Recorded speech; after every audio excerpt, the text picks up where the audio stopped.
antes de empezar y de una manera como obertura o como, vamos a decir, como primer sentimiento, ¿no? De qué es lo que queremos compartir, yo quiero leeros un texto que de alguna forma refleja el sentimiento y la vocación y las razones por las que, en mi caso personal, pero comparto también con Enrique, hacemos este tipo de trabajos, este tipo de encuentros, ¿no?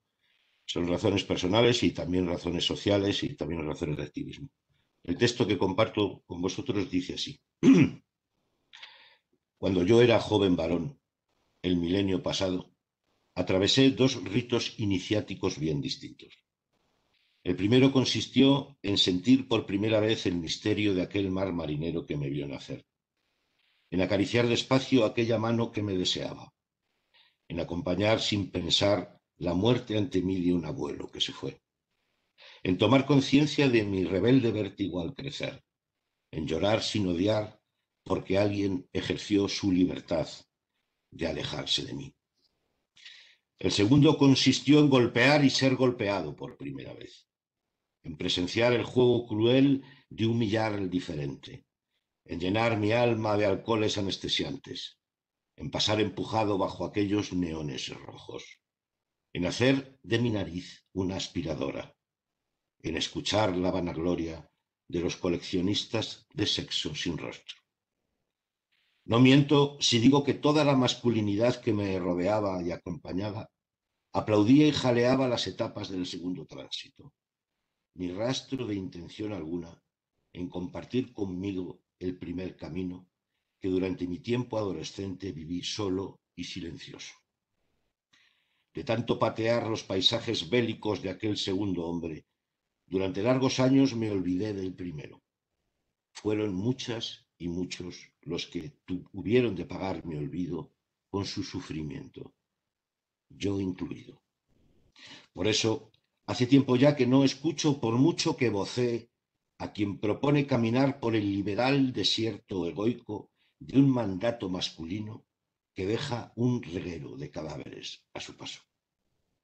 Más bien al contrario, mi vocación es ahora contar la verdad del lado oscuro de esa mentira idealizada que es ser un hombre de verdad.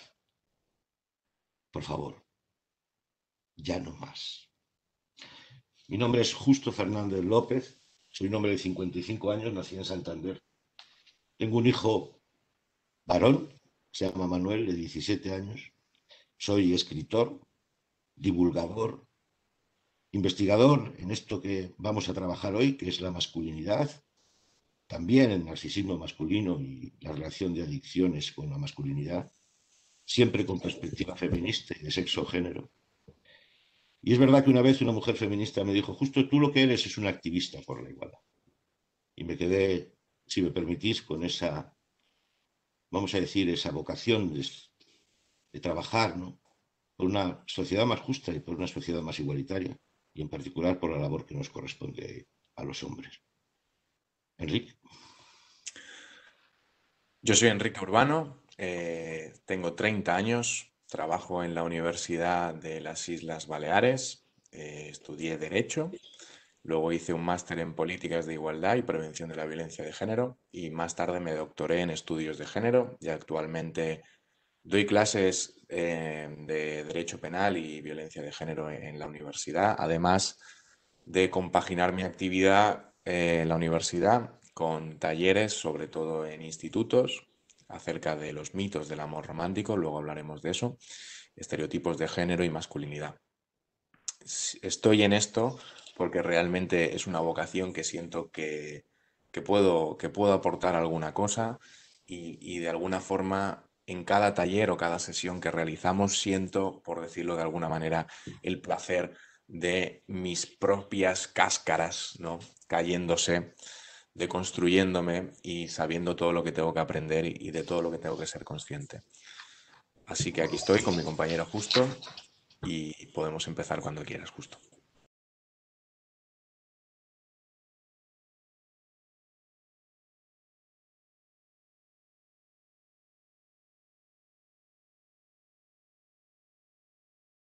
Justo.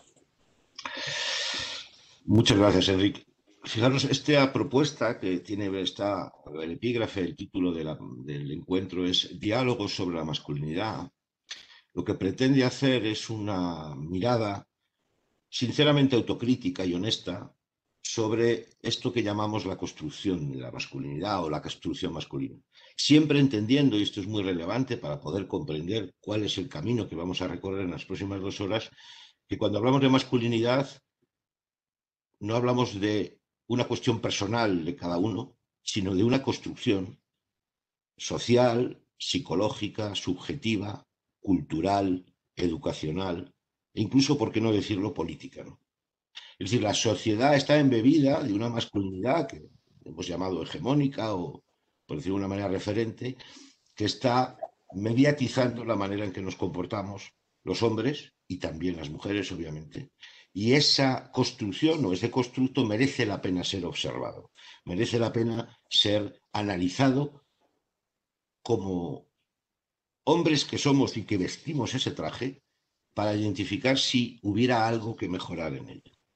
Este es el planteamiento del curso y para que nos centremos rápidamente y para que sintamos que sí que parece razonable revisar ese concepto y esa estructura, voy a compartir unos datos muy poco conocidos desde mi punto de vista, pero que están presentes en la sociedad en la que vivimos. Fijaros, la pregunta que yo puedo hacer, atendiendo a un dato que es el dato de quién comete más delitos, si los hombres o las mujeres, la pregunta sería obvia. ¿Qué os parece, no? ¿Qué os parece? Pensad un momentito, ¿qué creéis? ¿Que los delitos que son hechos y conductas que son punibles desde el punto de vista social, porque están asociados a escenarios de violencia o escenarios de sometimiento o escenarios de indignidad o de robo de dignidad de otras personas? La pregunta sería ¿quién comete más delitos, los hombres o las mujeres? Obviamente, esta pregunta cuando la hacemos siempre la respuesta es intuitiva, parece razonable que la cometamos más delitos los hombres. Ahora bien, la pregunta es ¿cuánto más? ¿Cuánto más? ¿Cuánto más violentos, delictivos, antisociales en definitiva somos los hombres que las mujeres? Y es ahí donde llega la sorpresa. Y voy a compartir los datos que ahora os presento. ¿Se ven bien, Enrique? Sí. Fijaros, esta es la parte que sorprende habitualmente. Estoy usando los datos que yo mismo he extraído y que podéis, cualquiera de vosotras o vosotros, acceder a ellos. La página del Instituto Nacional de Estadística son los datos de los delitos cometidos según sexo en el año 2018. Hubo un total de 406.327 delitos. Pues bien, el 80% de todos esos delitos fueron cometidos por hombres. Solo un 20% fueron cometidos por mujeres. De todos los delitos, de todas esas conductas delictivas, el 80% tuvieron detrás la masculinidad. Pero fijaros, en los delitos más graves, por ejemplo, sin duda, el homicidio, el asesinato en todas sus formas, es ya el 88% donde se produce la prevalencia de la masculinidad. 88%.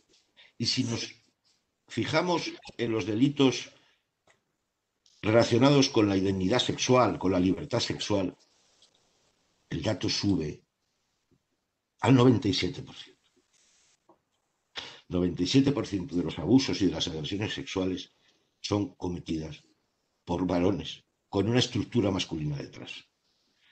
Incluso, para acabar, el dato de falsedades, el dato de denuncias falsas y de uso falsario de la justicia también es prevalentemente masculino, con un 80%.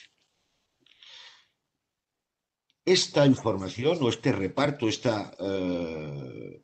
vamos a decir, esta prevalencia masculina con estos mismos porcentajes, sorprendentemente, es exactamente igual en todos los países, en cualquier geografía, en cualquier sociedad occidental, oriental. Por lo tanto, parece razonable, y esta es la propuesta que queremos hacer hoy, que algo le ocurre a la masculinidad, porque estos datos no se justifican biológicamente, necesariamente se justifican por una construcción, que es la que vamos a analizar hoy, que tiene que ver con cómo nos hemos hecho, cómo nos hemos construido, cómo hemos entendido la vida a los hombres, que a algunos de nosotros, nada menos que a 500.000 en 2018, nos llevaron a cometer delitos. Recordad que el delito condenado a través de un proceso judicial, condenado como son estos, no es más que la punta de un iceberg de unas conductas de violencia, de sometimiento, de machismo, de misoginia, que no llegan a ser delictivas, pero que a nadie se nos escapa, que también están con ese mismo porcentaje de distribución en la sociedad, vamos a decir, que consideramos normalizada, no delictiva. Por lo tanto, la propuesta hoy es, de una manera investigadora, sin juzgar, vamos a tratar de comprender entre todas y entre todos qué tiene que ver la masculinidad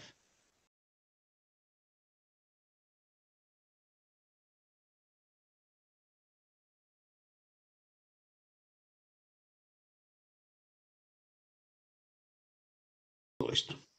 Enrique. Y lo vamos a hacer siguiendo una metodología que vamos a usar, por decirlo de alguna forma, combinando dos estilos, ¿no? Vamos a combinar el argumento vivencial, vamos a recordar aspectos de nuestra propia biografía y todo eso lo vamos a contextualizar también con conceptos teóricos y explicando la razón académica, digamos, de cada uno de esos conceptos. Y como en todo taller que se preste no pueden faltar unos cartelones, nosotros también, aunque nos gustaría hacerlo en manera física y presencial, también los tenemos aquí. Es así, ¿no? Justo. Así es, Enrique. Solo Está todo en orden. que tenemos unos cartelones. Sí, Sí. tenemos unos cartelones que nos gustaría pasar en presencial, ¿no? En físico, pero no podemos, así que nos adaptamos un poco a las nuevas circunstancias. Y los cartelones son los conceptos por los que vamos a bucear, por los que vamos a investigar, de los que vamos a hablar. Son estos. Vamos allá, vamos a recorrer estos apartados de esa masculinidad de la que hablábamos al principio. El primero es este, no sé si se ve bien. Se ve perfecto, machismo. Machismo. ¿Qué es el machismo? Ese sistema de poder, ¿no? Esas creencias que consideran a los hombres superiores a las mujeres. Esa extraña creencia tierraplanista que dice que los hombres somos superiores per se a las mujeres. Eso es el machismo, es una creencia falsaria tierraplanista que de alguna manera tenemos todos en nuestra forma de pensar. Siguiente apartado, querido Enrique, ¿cuál es? Misoginia, un concepto súper interesante porque parece un concepto del Pleistoceno, ¿no? Y es ese odio o animadversión hacia las mujeres por el hecho de serlo. Y luego veremos detalladamente, le haremos lupa a este concepto porque de verdad que si lo deconstruimos y si lo observamos por dentro es muy interesante. La misoginia, ese rechazo a lo femenino, rechazo a la mujer. Fijaros que los hombres, entre nosotros, cuando nos queremos insultar, nos llamamos nenazas, nos llamamos nenas, como de manera peyorativa, despreciativa. Tercer apartado, querido Enrique, ¿qué os parece que sí, trabajamos en esto? El patriarcado, ¿no? El patriarcado. Cuando hablamos de patriarcado hablamos de un sistema y normalmente la pregunta responde, ¿qué sistema, no? Es el sistema. El patriarcado es el sistema. Seguimos. Patriarcado es esa estructura piramidal, y pongo así las manitas para que se comprenda, ¿no? Donde hay una estructura de mayor valor hacia arriba y hacia abajo de sometimiento, pero sorprendentemente arriba siempre estamos los hombres, siempre estamos ocupando las posiciones de poder. Vamos con el siguiente apartado que vamos a ver hoy, y es este. ¿Qué dice Enrique? Amor idealizado o los mitos del amor romántico, ese gran tema en el que los hombres también ocupamos ese papel central, ¿no? Y que vamos a ver aquí con detalle y lo vamos a pormenorizar, cómo calan todas esas ideas en la sociedad. Eso es amor idealizado, amor romántico, lejos de cuestionar el amor, sí que la estructura que está detrás de príncipes y princesas, príncipes que salvan a damas y que se convierten en la propiedad, ¿no? A través de estructuras del hombre que ordena y manda. Siguiente apartado. Sexualidad tóxica, ¿no? También quizás una consecuencia de ese amor romántico, ¿no? De esas posiciones diferentes a la hora de relacionarnos los hombres con las mujeres con los hombres. ¿Qué problema ¿Cuántas veces lo habremos hablado esto tú y yo, ¿no? Justo, ¿qué problema tendremos los hombres un problema afectivo sexual a la hora de relacionarnos con las mujeres? Sexualidad tóxica, de nuevo, no es cuestionar la sexualidad, sino ese ángulo en que el hombre tiende a cosificar a la mujer, a instrumentalizarla a través de su cuerpo y a utilizar el cuerpo olvidándose que hay una persona asociada a ese cuerpo, una persona con el mismo valor. Hablaremos de prostitución, hablaremos de pornografía. Y por último, querido Enrique, quizás en esa punta del iceberg, el apartado más impactante de todo esto, más bárbaro, ¿no? La violencia de género o violencia machista, como tú dices justo, la punta del iceberg, la expresión última de todo este sistema patriarcal, de la misoginia, de todas estas consecuencias de los mitos, del amor romántico, etcétera, etcétera. Al final, la punta es la violencia de género, que también la trataremos aquí. Intentaremos dar una perspectiva jurídico-social para contextualizarla. Recordemos la violencia machista. Se trata de un tipo de violencia específico del hombre sobre la mujer por el hecho solo de ser mujer. O quizás por no comportarse como debería comportarse una mujer, ¿verdad? Un tipo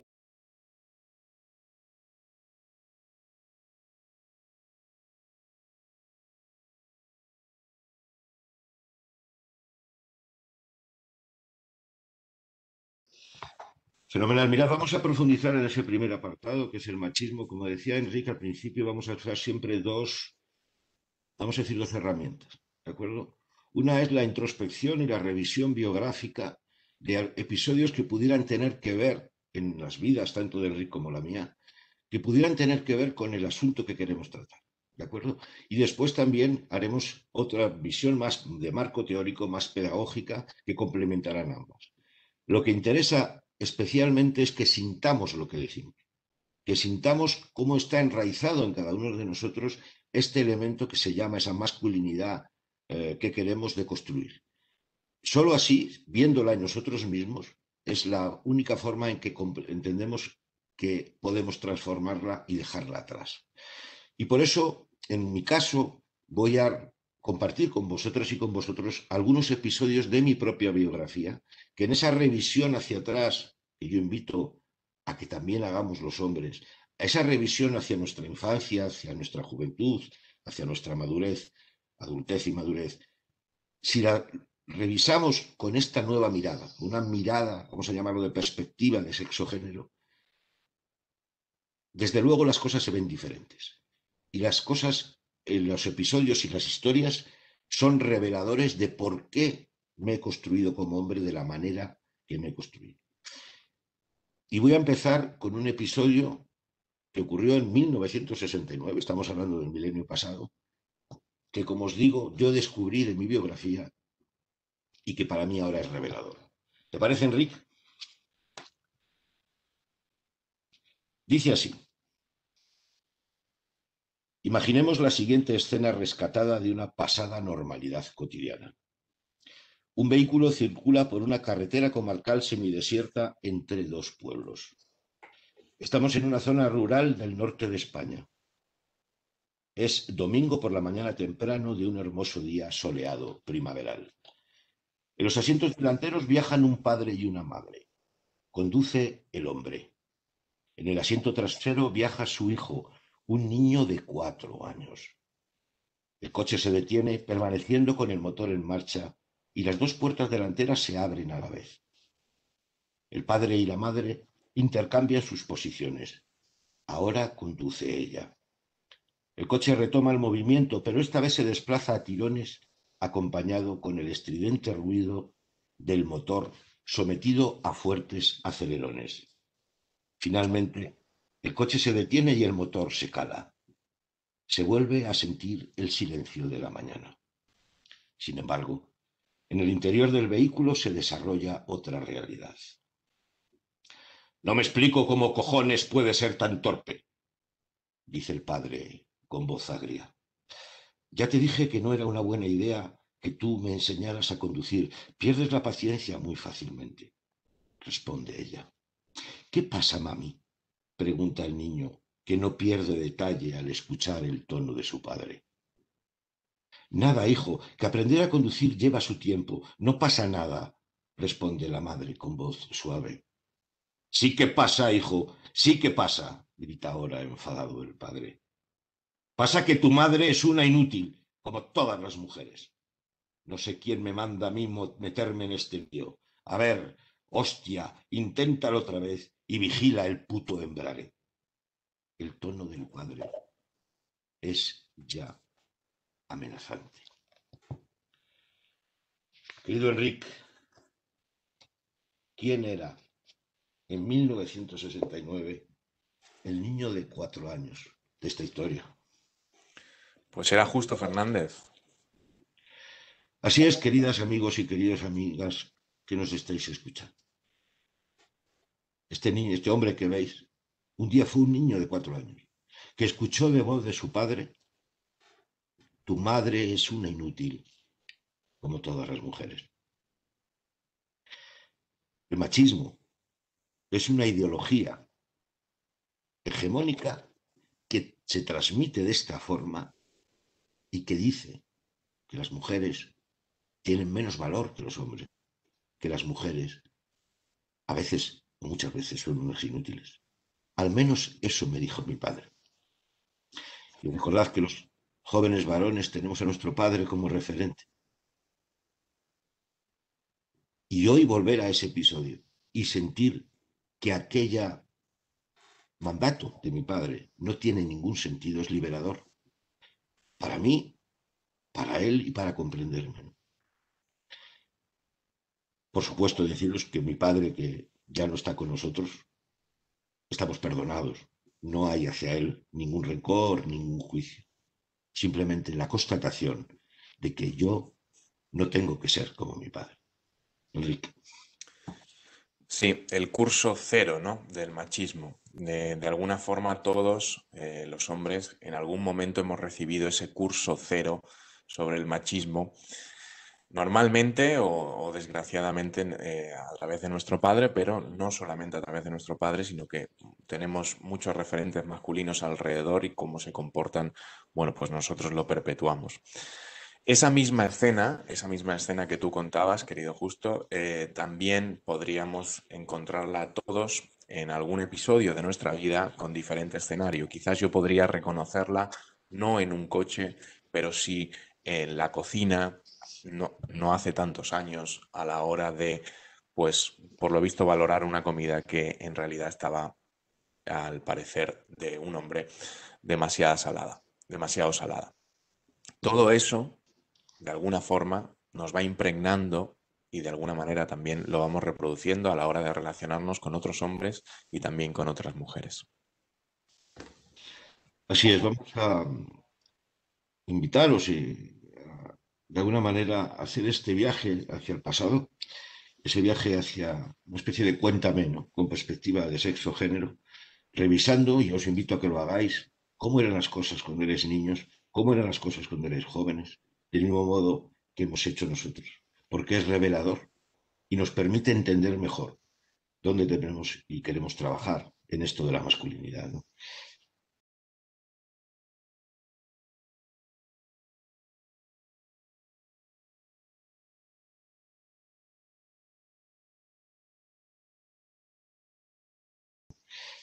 ¿Te parece, querido Enrique, pasemos? Hemos visto este primer episodio de machismo, donde hay un adoctrinamiento a un joven varón de cómo hay que percibir a las mujeres. ¿Te parece que pasemos al siguiente, que es la misoginia? Vamos a pasar al siguiente concepto, que es la misoginia. Voy a continuar compartiendo con vosotras y con vosotros mi propia biografía. Estos son hechos incontestables, quiero decir, porque es mi historia que ocurrió como estoy contando. Voy a seguir hablando de mi padre, voy a seguir hablando de mi familia, y pues lo quiero poner en común solo para que si fuera útil para comprender, ¿de acuerdo? Mi padre era maestro de escuela en Torrelavega, yo soy de Santander, mis padres eran maestros en los dos, tanto mi padre como mi madre en Torrelavega, en Cantabria. Nosotros somos una familia de dos hermanas y dos hermanas. Y mi padre murió, por desgracia, cuando yo tenía solo 6 años. Por tanto, mi madre se quedó viuda con 4 hijos, 2 chicas y 2 chicos. Y me gustaría que en este Cuéntame con perspectiva de género, en este viaje al pasado, tratáramos de visualizar, y os invito a hacerlo, cómo fue aquel día del funeral de mi padre. Mi padre era un hombre, era maestro de escuela y era un hombre profundamente conocido en la ciudad y muy querido. Y a su entierro fueron cientos de personas. Y seguro que algunas de las personas que estáis escuchándonos ahora ya peináis algunas canas y quizás recordáis cómo eran los funerales, cómo eran los entierros. En esa época, estoy hablando ahora de 1972. Y había un ritual, un tanto macabro, que consistía que la familia del difunto, la familia próxima del difunto, se presentaba en la puerta de la casa, del domicilio, con las coronas a ambos lados de la familia. En el caso de mi padre, las coronas decían tus alumnos, tus compañeros de claustro, tus inspectores, y el pueblo entero pasaba por delante de la familia a presentar sus respetos y a dar el pésame. Me gustaría que imaginarais ahora una familia formada por mi mamá, también maestra de escuela, una mujer menuda, compungida, rota de dolor por la muerte de su marido, y cuatro niños, dos niñas y dos niños, mi hermana María José, que tenía 8 años solo cuando murió mi padre, después yo, después mi hermano Julio con 4 añitos, yo tenía 6, mi hermano Julio con 4, y mi hermana pequeña Aide que solo tenía 1 año, apenas andaba. Mi mamá se quedó viuda, vamos a decir así, con 4 hijos con estas edades. Mi hermana María José, 8 años, después yo con 6, mi hermano Julio con 4 y mi hermana pequeña con 1. Tengo que hacer un inciso aquí para comprender bien lo que os voy a contar. Y es que mi hermana mayor, María José Fernández López, hoy es doctora y profesora de topología algebraica en la Universidad de New Hampshire, en Estados Unidos.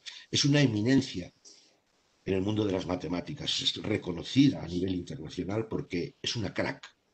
Mi hermana mayor, mujer, ella, es una investigadora notable y ella escribe estudios académicos y libros que yo no entiendo ni el título. Ahora quiero que imaginéis cuando éramos pequeñitos a mi hermana, a mí, a mi hermano, a mi mamá y a mi hermana pequeña, y todo un pueblo pasando por delante de nosotros a darnos el pésame. Cientos de adultas y de adultos pasando por delante a darnos el pésame. ¿Qué crees, querido Enrique, que todos esos adultos y adultas que venían a darnos, a presentar sus condolencias me decían a mí? Pues esa frase lapidaria, ¿no? De ahora tú eres el hombre de la casa. Así es. Me gustaría que sintieras a este niño de 6 años con su hermana mayor y con su mamá, pero los adultos y las adultas se dirigían a él diciéndole, mi más sentido pésame, ahora tú eres el hombre de la casa, ahora tú eres el hombre de la casa, ahora tú eres el hombre de la casa, una y otra vez, pero no solo el día del funeral de mi padre, sino durante toda mi infancia y mi juventud, en un desprecio absoluto al papel de mi madre, en un desprecio absoluto al papel de mi hermana mayor, que era mayor que yo y por lo tanto, si hubiera algo que pudiera tener sentido es que fuera ella la que se ocupara o de alguna manera la que tuviera más autoridad, pero no, yo era el varón. Y la sociedad me entregó con 6 años el báculo, el cetro de hombre de la casa. La mala noticia para un niño de 6 años, cuando le reiteras una y otra vez ahora es el hombre de la casa, es que te lo crees. Esta es la manera en que se introduce, se inocula en un joven varón, en mi caso, podéis revisar vuestras propias biografías en este sentido, esa, vamos a decir, esa superioridad, ese supremacismo y de desprecio a la mujer. Ellas no pintan nada. Nosotros tenemos el rol de hombre de la casa. Así es como se adoctrina en misoginia, así es como se adoctrina en machismo. Yo voy a aprovechar lo que hago siempre, es para pedir por favor a los adultos de hoy que jamás le digamos a un niño, ahora tú eres el hombre de la casa. Pero sobre todo, jamás se lo digáis a mi hijo. Mi hijo será lo que él quiera ser. No hay un mandato para él, no hay un rol predefinido para él. Mi hijo no tiene por qué ser el hombre de la casa. Enrique. Bueno, estamos hablando de misoginia y antes un paréntesis, el problema de decirle a un niño, a un chaval, ahora eres el hombre de la casa, es lo que va a entender por ser el hombre de la casa, ¿no? Porque esa frase lleva implícita muchísimas connotaciones, muchísimas ideas que están cargadas de contenido ideológico, que es ese patriarcado que se va trasladando de unos a otros. Te pediría, por favor, justo que me pasases el rol para compartir pantalla, Vamos a ver. porque vamos a ver, vamos a detenernos un momento más en esa contextualización teórica de lo que es la misoginia, que tal vez es un concepto que usamos mucho, pero no sabemos ubicar del todo en todo este sistema. Gracias. Allá vamos entonces. Bueno, espero que lo estéis pudiendo ver. Si no es Perfectamente, así, sí. muchísimas gracias. Vamos allá, ¿vale? Vamos a hablar, como os he dicho, de misoginia, que es, como decía, un concepto que usamos habitualmente y que tal vez no conocemos en profundidad todo lo que significa. Es bastante más grave de lo que parece la misoginia, ¿no? Porque parece que se usa indistintamente, incluso a veces entre misoginia, machismo, patriarcado, parece que hay ahí un lío de conceptos, pero conviene situarlos, ¿vale? La misoginia es ni más ni menos que el odio o desprecio a la mujer. Y es odio o desprecio a la mujer por parte de los hombres. Y esto es bastante importante entenderlo. Es decir, este concepto solamente existe en ese odio o animadversión de los hombres hacia las mujeres, ¿vale? Misoginia. Y es por el hecho de ser mujer. Odio, mujer. Misogyne. Odio, mujer, y está basado en tres supuestos argumentos históricos o tres ejes fundamentales entre los que encontramos la superioridad, la supuesta inferioridad moral de las mujeres, una supuesta inferioridad intelectual de las mujeres y una supuesta inferioridad biológica de las mujeres. Alguno o alguna puede pensar, pero ¿qué está diciendo este tipo, no? ¿Cómo puede ser que esas tres ideas, ni siquiera una sola, se puedan conjugar y reproducirse a lo largo de toda la historia? Porque podríamos pensar que esto es una cosa superada, pero que va, al contrario, lo vamos perpetuando. Y estamos perpetuando una misoginia que se basa en estos tres ejes. A ver, ¿se ve bien la pantalla? ¿Todo bien? Que he visto ahora un mensaje, ¿todo en orden? Sí, sí, todo en orden, por lo menos por mi parte. Vale, perfecto, perfecto. Se basa en estos tres ejes, ¿de acuerdo? Supuesta inferioridad moral, intelectual y biológica. Vamos a centrarnos en cada una de ellas para que veáis cómo han ido evolucionando y de alguna manera cómo las hemos recogido. Antes, deciros que esta supuesta inferioridad de las mujeres, tanto moral como biológica como intelectual, es decir, la misoginia, el concepto de la misoginia es un concepto que es un odio hacia las mujeres por parte de los hombres y que además es por naturaleza, es decir, durante todos los estudios académicos, durante la historia, ese odio hacia las mujeres es considerado de manera natural, es decir, no tener ese odio o tener vacío, esa parcela de odio, animadversión hacia las mujeres, supone ir contra natura. Fijaros hasta el punto en el que llegamos, ¿no?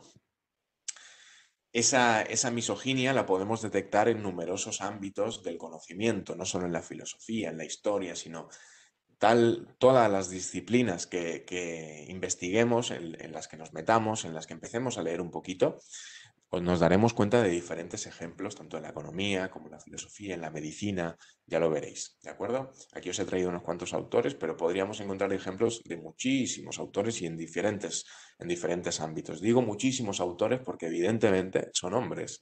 ¿Por qué? Por nada más que por el acceso al conocimiento, por el acceso a las publicaciones y por el acceso a poder participar, ¿no? de crear ese conocimiento. Vamos a la supuesta inferioridad moral. A mí me hace mucha gracia este eje, mucha gracia entre comillas, entiéndase, ¿no? Porque al hablar de moral, la primera entidad o la primera institución que nos habla de moral es la Iglesia, ¿no? La religión. Y entonces deberíamos cuestionarnos para empezar eso. A medida que el poder de la Iglesia aumenta, el poder de las religiones aumenta, disminuye en ese poder la presencia de la mujer en los lugares de culto, entre otras cosas, ¿no?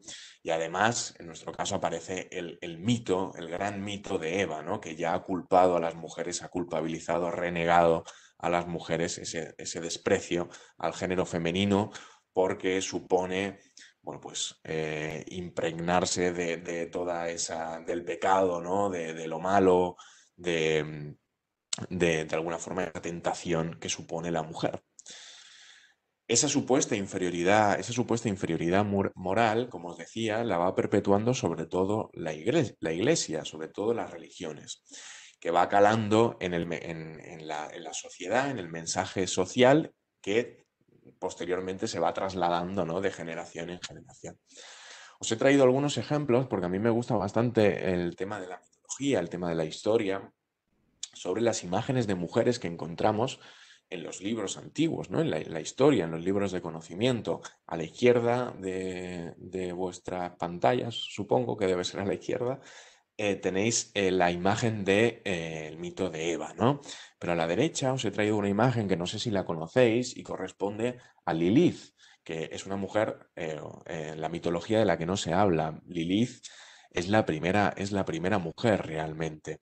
Y es la primera mujer, lo que pasa es que no se la tiene en cuenta porque la historia de Lilith es apasionante. Fue la mujer que huyó o no hizo caso a Dios, no se sometió a Dios y huyó del paraíso, ¿no? Lilith, que es considerada la primera diablesa, ¿no? Y la traigo, me gusta traerla mucho porque el mito de Lilith empieza así, ¿no? Que Dios creó a la mujer, pero en vez de con polvo puro, ¿no?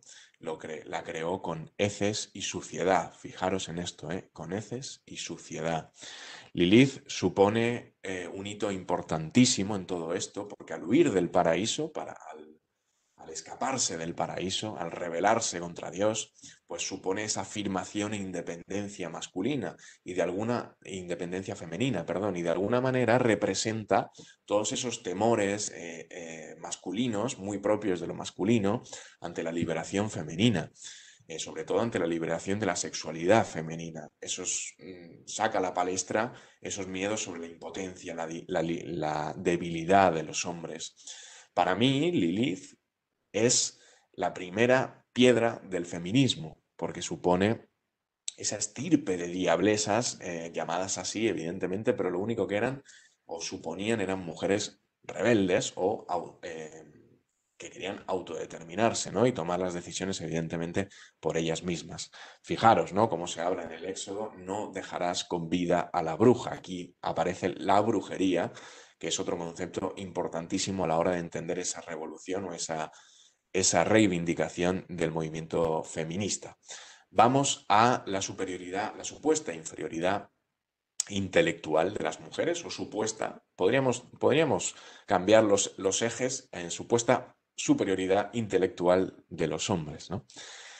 Esa supuesta inferioridad intelectual de las mujeres no se basa en otra cosa que en el acceso al conocimiento. Por suerte, y digo por suerte, hemos tenido mujeres feministas que han reivindicado ese papel de la mujer, entre otras cosas, por ejemplo, Christine de Pizan, que yo os la recomiendo en el siglo XV con toda la fuerza del mundo, porque es una mujer impresionante, llevó a cabo las Querelles de Femmes, que no sé si lo habéis podido escuchar alguna vez, pero es un evento importantísimo, fundamental, donde se discutía sobre el derecho de las mujeres a participar en la vida pública, en la vida política y demás derechos y deberes de las mujeres en esa sociedad, ¿no? Christine de Pizan fue la primera que impulsó este tipo de reuniones. Incluso en su obra La ciudad de las damas, que os recomiendo, ahí ya señalaba que si las mujeres hubieran tenido ese acceso a la educación, al conocimiento, que si las mujeres hubiesen escrito los libros y hubiesen participado en ese proceso de conocer, de conocimiento de la sociedad, otro gallo cantaría, ¿no? Siglo XV, Christine de Pizan pero por suerte también tenemos muchísimas mujeres más. Entre ellas, a mí me gusta destacar a Concepción Arenal, que luego la veremos.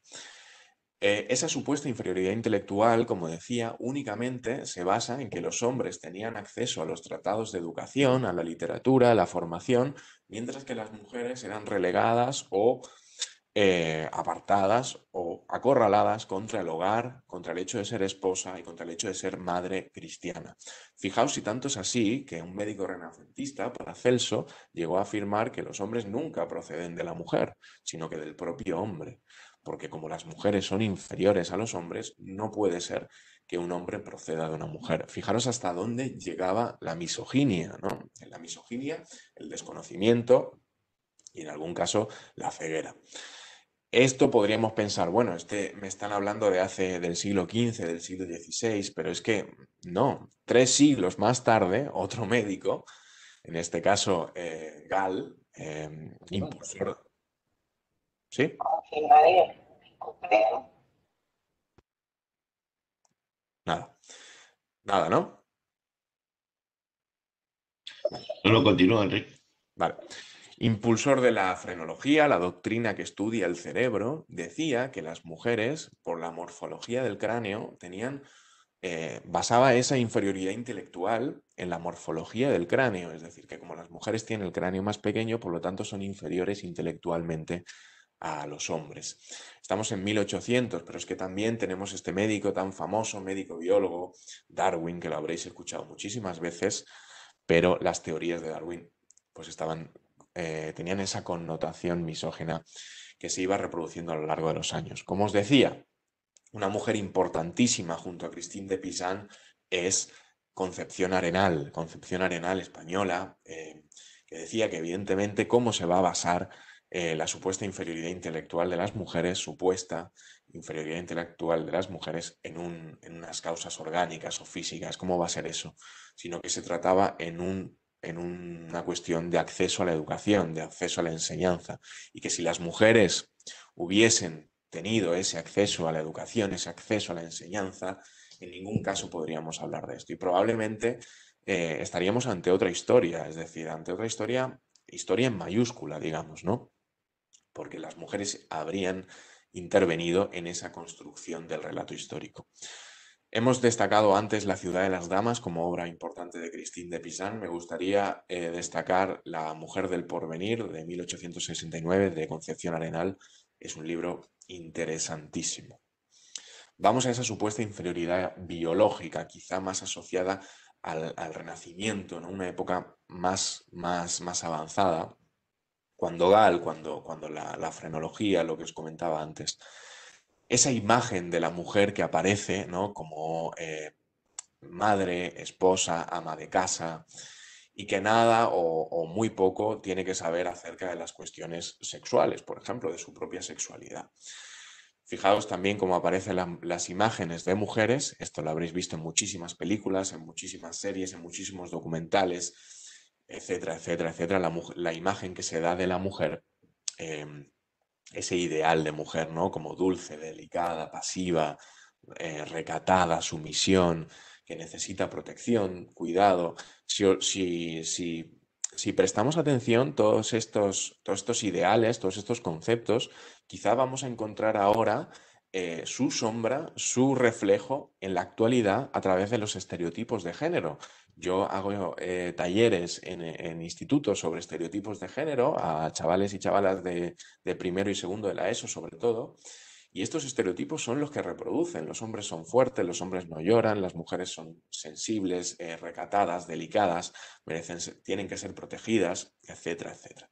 Aquí os he traído un fragmento de Freud, otro misógino, pero de los pies a la cabeza, que también os recomiendo que podéis buscar su obra y encontrar cosas interesantes.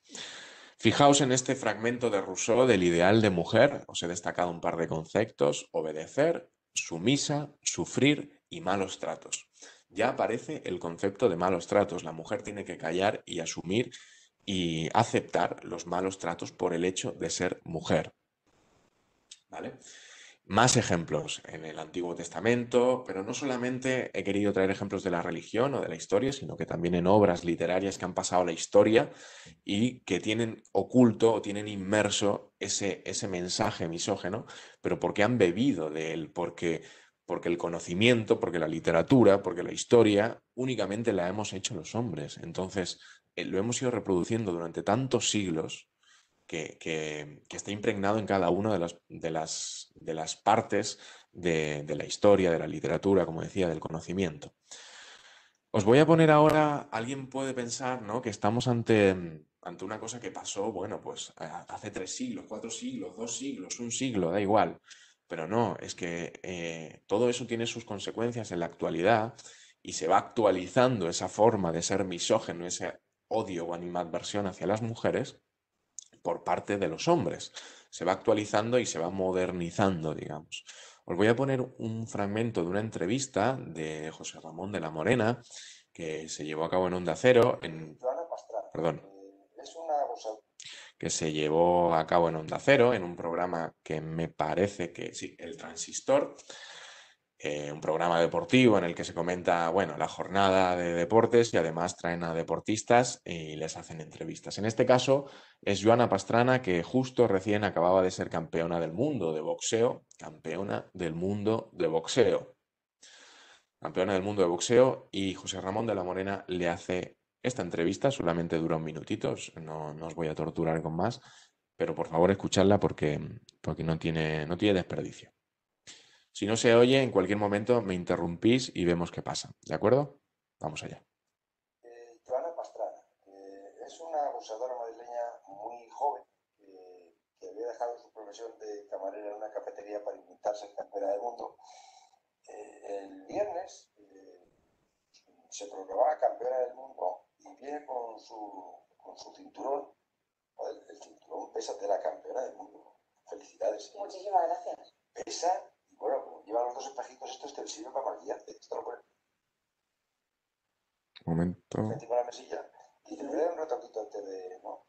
Yo me maquillo poco, pero para echarte un vistacito antes de salir de casa. No me Sí, Rick, si puedes subir el volumen de esto y lo pones de nuevo, por favor. Si puedes, ¿eh?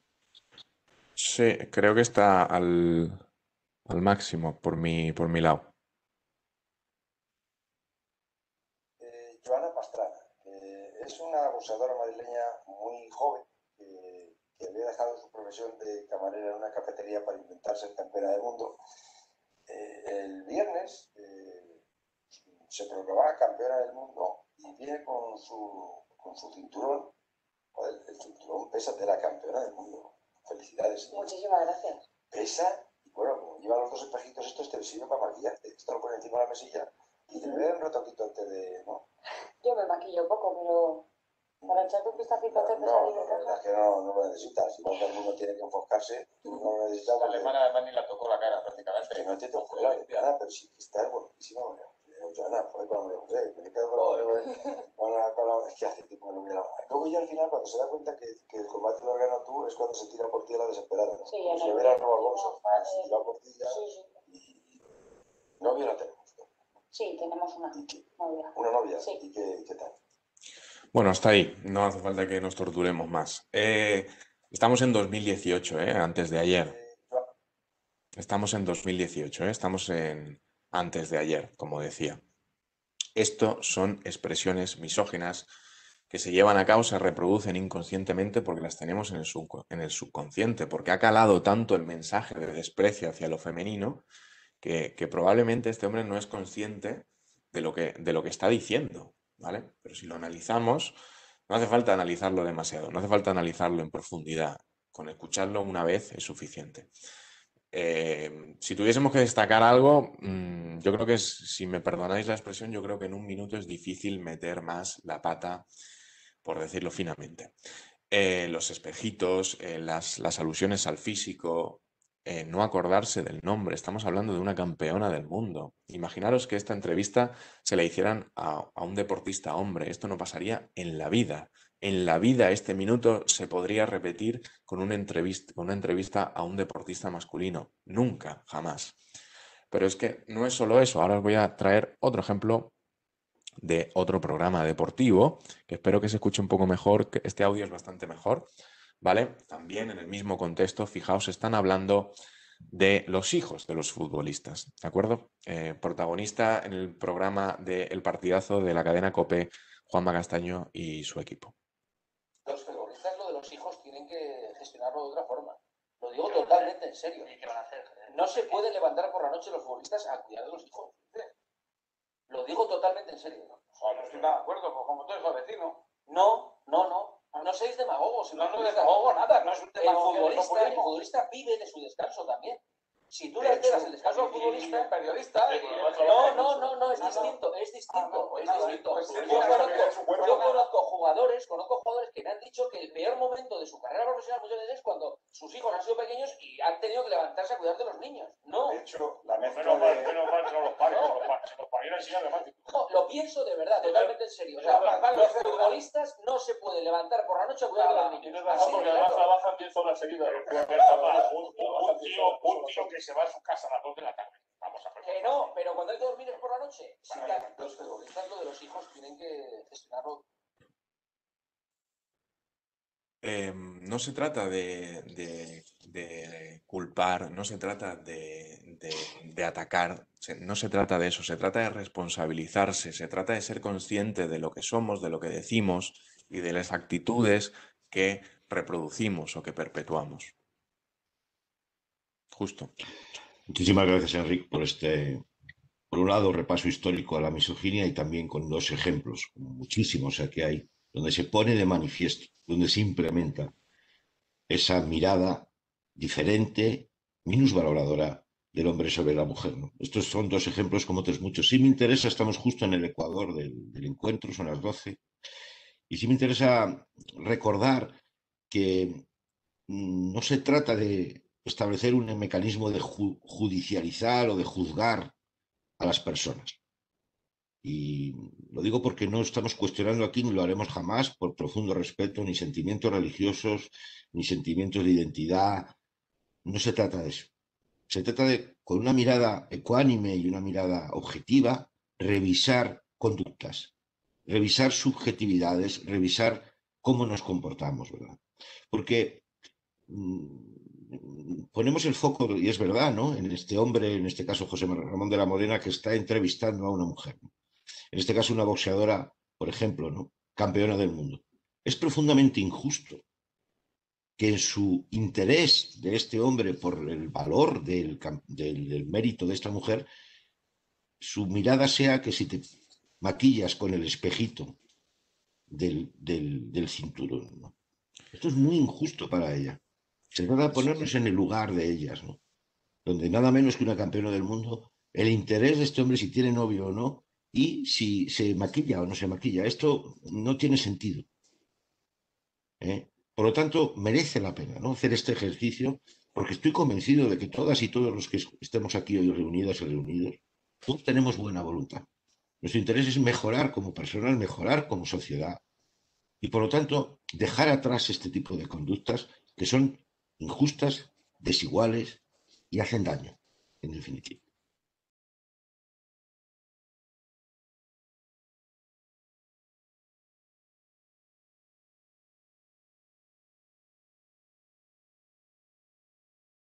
Dicho esto, Enrique, ¿te parece que pasemos al siguiente elemento? Sí, claro, bien. Vamos a ir a por el patriarcado, ¿de acuerdo? Y lo vamos a hacer de nuevo, si me permitís, con una revisión de mi biografía para comprender cómo se construye esa estructura que decíamos al principio, esa estructura en forma de pirámide, donde unos seres humanos someten a otros hacia abajo a través de la violencia, a través de la presión o de la minusvaloración, en esa sensación de desigualdad de valor. Y sorprendentemente también hay arriba, en esas estructuras de poder, tanto en las direcciones de las empresas como las estructuras organizativas, arriba siempre están los hombres. Mirad, el episodio que os voy a contar me ocurrió cuando yo tenía 12 años.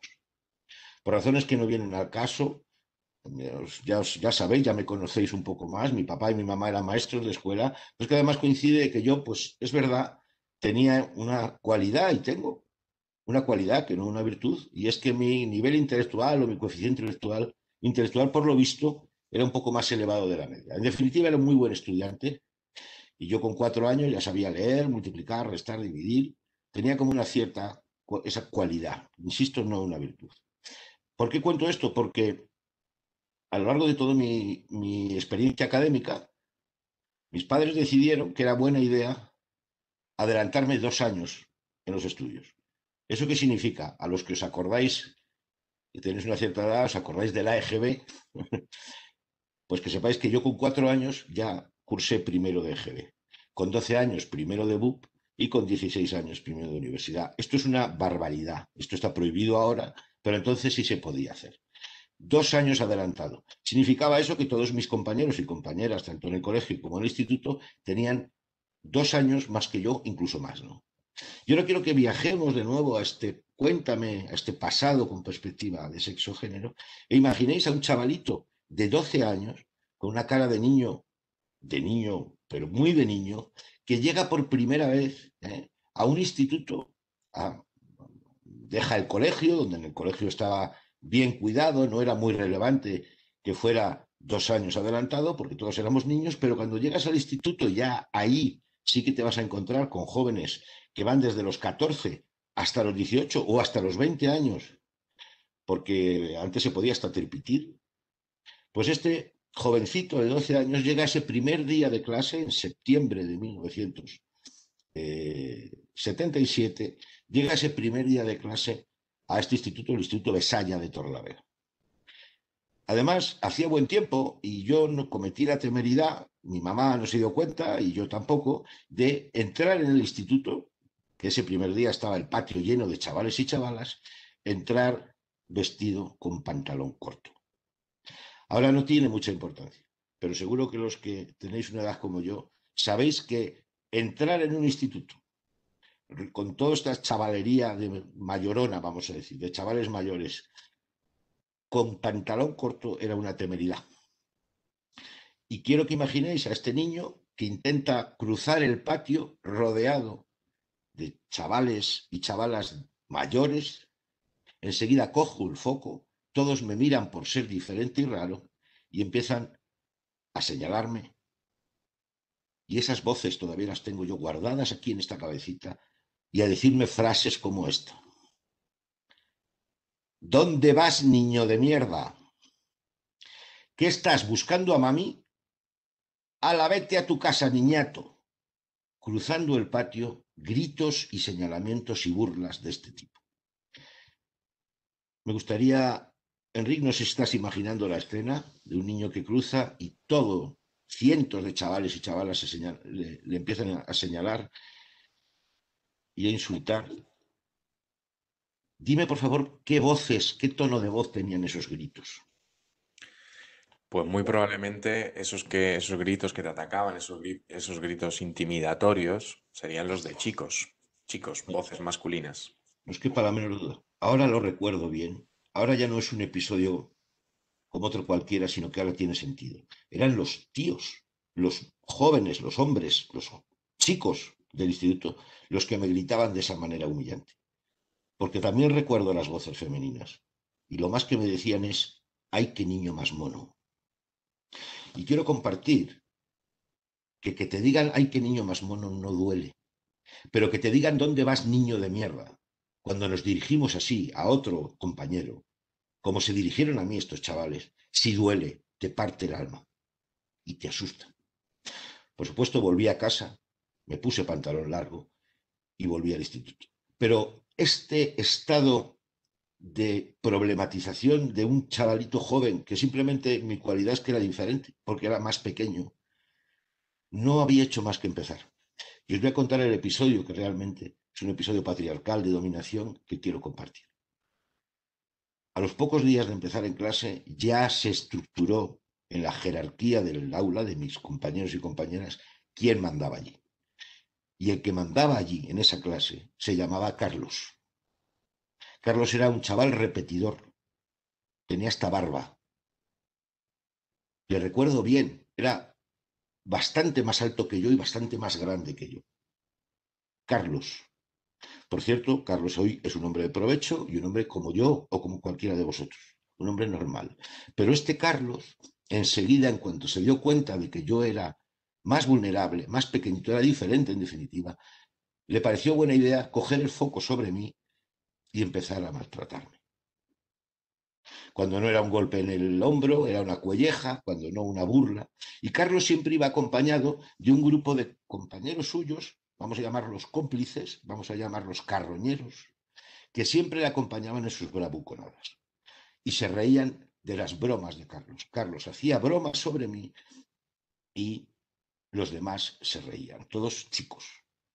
Tengo que decir que esto en los primeros días fue más o menos llevadero. Era una tortura para mí, pero bueno, se podía llevar. Pero Carlos no estaba dispuesto a parar. Y hubo un día, entre clase y clase de dos profesores, os recuerdo que entre clase y clase, si alguno sois profesor o profesora en un colegio, entre clase y clase pasan cosas. Cuando un profesor se va hasta que vuelve el siguiente, ocurren cosas en el aula. Pues un día concreto, este amigo nuestro, este Carlos, decidió que era buena idea. Ya notaba que era un día especial, que había muchas risas, habían preparado algo para mí.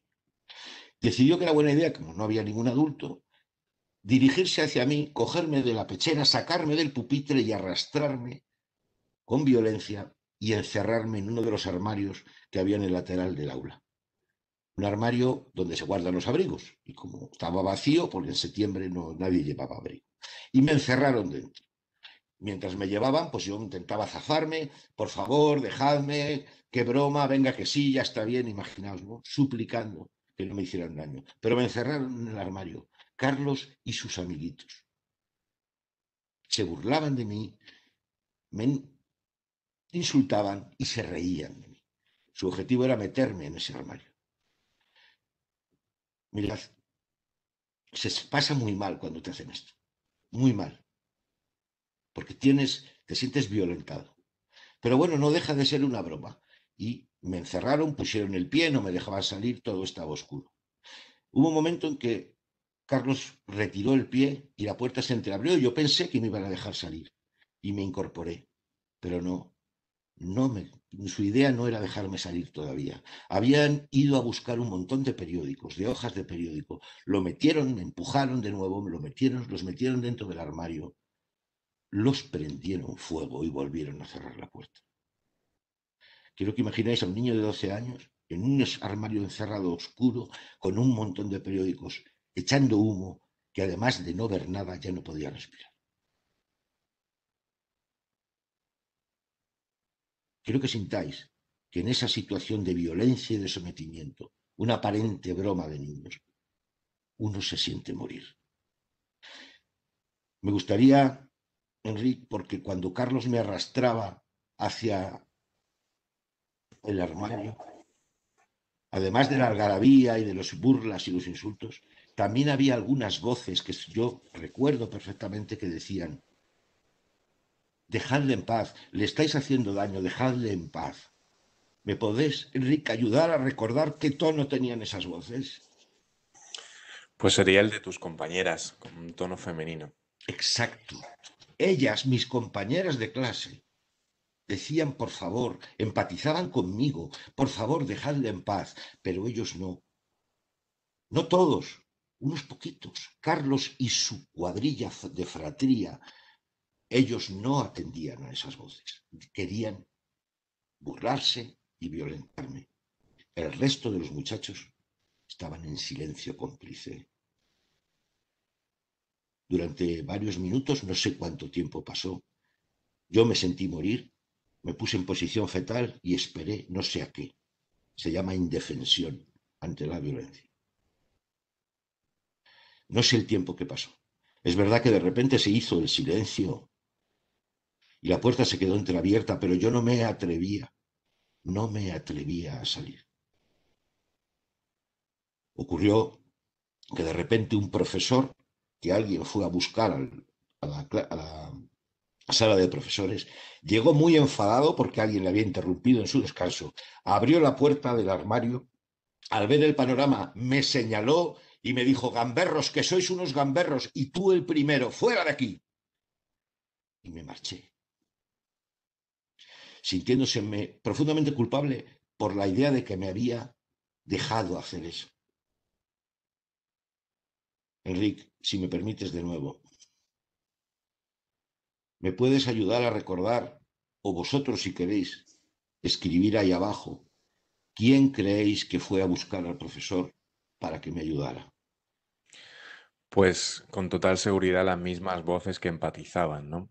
La de tus compañeras. Salieron en el rescate, fueron a buscar a los adultos, las chicas, porque vieron que aquello no tenía sentido, que aquello había que detenerlo. Mirad, me pregunta Inmaculada que qué porcentaje de niños y niñas había en clase, prácticamente el 50%, primero de grupo. Prácticamente era el 50%, recuerdo que era muy parecida. ¿Sabéis? Este episodio, que es un episodio de profunda estructura patriarcal, de violencia, de unos pocos que presionan hacia abajo y esos pocos son varones, a través de el uso de la fuerza, el uso del desprecio. Y debajo hay víctimas, en este caso fui yo, pero en el fondo había toda una ciudadanía que estaba recibiendo esa violencia. Esa estructura es una estructura que se repite en la sociedad. Se repite en todos los escenarios de opresión. Y arriba siempre están los hombres. Siempre está la masculinidad. Una masculinidad violenta, no empática, que no conecta con lo humano y que le parece bien gastar este tipo de episodios, este tipo de bromas. Para acabar, la mala noticia de cuando un joven como yo recibe esta lección de que o matas o mueres, es que la aprendes. Y yo me juré ese día a mí mismo, y lo comparto con vosotras y con vosotros que somos 71 seres humanos en este encuentro. Comparto que yo me he dado cuenta, que me juré a mí mismo aquel día que jamás me iba a ocurrir algo así. ¿Y cómo crees, Enrique, que lo logré? Pues como convirtiéndote en Carlos, por decirlo de alguna forma. Absolutamente. El aprendizaje es que la única forma de no recibir esa violencia es convertirte en uno de ellos. Y yo no necesité usar ni la violencia física para trepar por la pirámide del poder y del sometimiento. Puedo usar otros recursos, pero también puedo violentarte, porque te puedo despedir en una empresa, porque puedo lograr que otros se ocupen de ti, porque puedo utilizar los mismos medios, aunque no sean mis manos, para estar arriba sometiendo a los demás. Esto es patriarcado en estado puro, pero recordad y recordemos que abajo, siempre abajo, en estas estructuras están las mujeres. Estamos hablando del sistema patriarcal, que nos lo planteamos como un sistema, ¿no? Pero creo que deberíamos enfocarlo como el sistema, porque de alguna forma, en todos los casos, de manera transversal, ocupa todas esas esferas, ¿no? de la vida social, política, económica, etc. De la misma manera que al principio, la primera historia que hemos contado, que has contado tú justo también, esa escena del coche, en referencia al machismo, de la misma manera en esa historia decíamos que podríamos encontrarnos todos en ese escenario, pero con diferentes protagonistas o con diferente contexto. En esta también podemos encontrarnos. En esta todos, seguramente, si buceamos, encontraríamos a nuestro Carlos, seguramente. Yo tengo que decir, somos dos hombres, tú justo y yo somos dos hombres de generaciones distintas, ¿no? Por una cuestión de edad, nada más. Y yo también encuentro ese Carlos, en mi caso se llamaba Nando, hoy es arquitecto, y también quería compartir con vosotros que fueron episodios también muy duros en los que tampoco entendía realmente qué es lo que pasaba. Me siento muy identificado cuando hace referencia a esa posición dentro del armario, porque de alguna manera todos nos hemos sentido así, frágiles, pequeños, indefensos, y la forma que tenemos de rebotarnos contra eso es convertirnos en Carlos, ¿no? En convertirnos en intentar trepar hasta arriba y no bajar nunca más, porque sabemos que abajo está la sumisión, está el dolor, está sufrir, ¿no?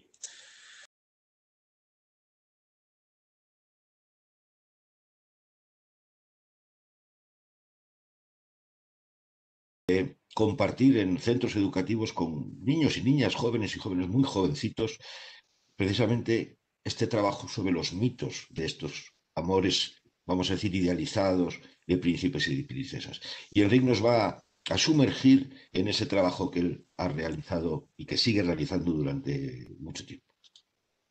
Vamos a hacerlo y vamos a hacerlo compartiendo la pantalla, que espero que ya estéis pudiendo ver.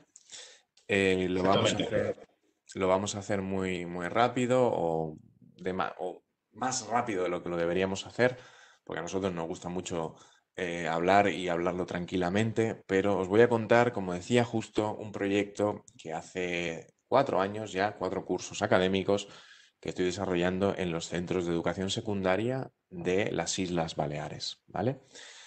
Como os decía, no se trata de hacer una lista de cuántos talleres o del trabajo que se ha hecho, pero sí os paso estos datos para que sepáis, bueno, que las conclusiones que os voy a presentar a continuación, bueno, pues tienen una base de haber hecho bastantes talleres, muchos talleres a lo largo de estos 4 años académicos, y tendríamos que sumarle el de este presente curso académico, que está siendo toda una experiencia por esta inclusión de las videoconferencias y demás.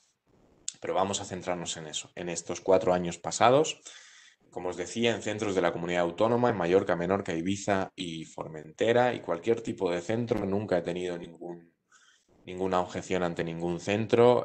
Todo aquel que me ha llamado he ido. Centros privados, públicos, concertados, formación profesional.